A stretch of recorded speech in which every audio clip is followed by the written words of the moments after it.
লেবাননে ইসরায়েলের হামলায় নিহত দুই বাংলাদেশের বাড়ি সাতক্ষীরায়। এরা হলেন সদর উপজেলার ভালুকা চাঁদপুর গ্রামের শফিকুল ইসলাম এবং আশাশুনি উপজেলার কাদাকাটি গ্রামের নাহিদুল ইসলাম। নিহতদের বাড়িতে চলছে শোকের মাতম। আরও জানাতে যুক্ত হচ্ছেন সহকর্মী এম বেলাল হোসাইন। বেলাল, কি পরিস্থিতি দেখছেন নিহতদের বাড়িতে, কি বলছেন স্বজনরা, জানাবেন। শ্রাবন্তী, আসলে এখানে একটা শোকাবহ পরিবেশ বিরাজ করছে। আমরা এখানে এসে যেটা খোঁজ নিয়েছি, এই বাড়ির 4টা মেয়ে এবং একটা ছেলে, সেটা হচ্ছে শফিকুল, যিনি মাত্র 2 মাস আগে বিদেশে গিয়েছিলেন, লেবাননে গিয়েছিলেন এবং যাওয়ার সময় তিনি প্রায় 10 লক্ষ টাকা ঋণ করে এখান থেকে গিয়েছিলেন। এই ঋণের বোঝা মাথায় নিয়ে কিন্তু তিনি গিয়েছেন এবং আত্মীয় স্বজন, এনজিও, বিভিন্ন প্রতিষ্ঠানের কাছ থেকে এই ঋণ তিনি করেছেন। আমরা বাড়িতে আসার পরে যে পরিস্থিতি, সেটি হচ্ছে তার 2টো কন্যা সন্তান রয়েছে। সেই কন্যা সন্তানকে নিয়ে কিন্তু তার স্ত্রী একেবারে দিশেহারা হয়ে পড়েছেন। আমরা দেখছি যে মাঝে মধ্যে তার স্ত্রী কিন্তু একেবারে অচেতন হয়ে পড়ছেন।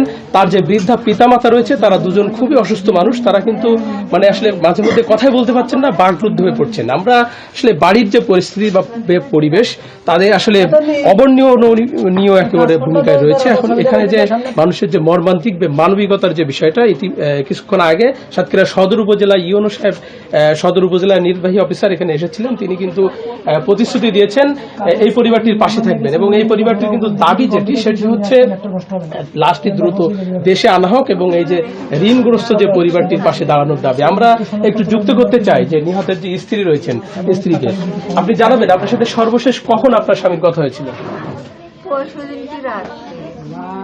পরশুদিন রাত্রির বলতেছে যে ফোন দিয়েছে, এরকম রাত্রে ওই 11টা-12টা কি ফোন দেয়, তখন উবিরের জায়গায় 7-8টা বাজে।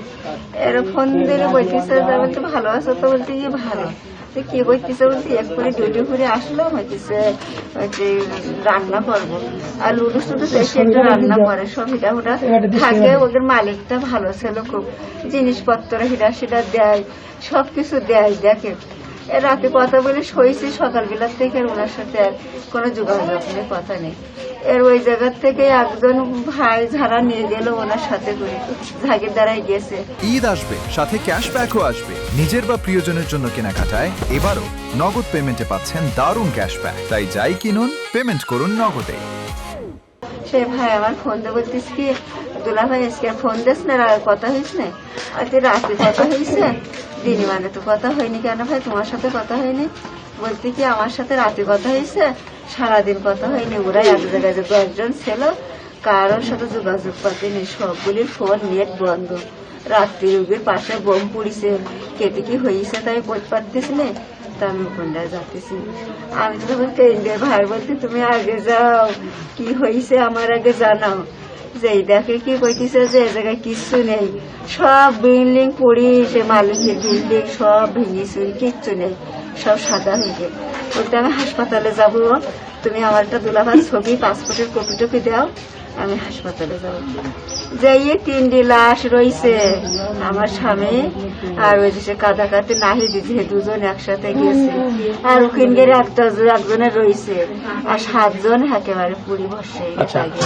আসলে আমরা বর্তমানে ছিলাম সাতক্ষীরা সদর উপজেলার যে শফিকুল ইসলাম ছিলেন, শফিকুলের বাড়িতে। আরেকজন রয়েছে নাহিদ ইসলাম, তার বাড়ি কিন্তু আশাশুনিতে, এবং সেখানেও কিন্তু শোকের মাতম চলছে। আমরা জানি, আমরা খোঁজ নিয়েছি এবং এখানে এসে আমরা যেটি জেনেছি, আসলে শফিকুল ইসলামের আসলে বাড়িতে পুরুষ মানুষ বলতে কেউ নাই, যে কারণে পরিবারটি একেবারে ভেঙে পড়েছে এবং প্রতিবেশীরাও কিন্তু এটা নিয়ে খুবই সমবেদনা জানাচ্ছেন এবং মর্মাহত যে আসলে একটি পরিবার একেবারে নিঃস্ব হওয়ার পথে। তো শ্রাবন্তী, এই ছিল সাতক্ষীরা থেকে।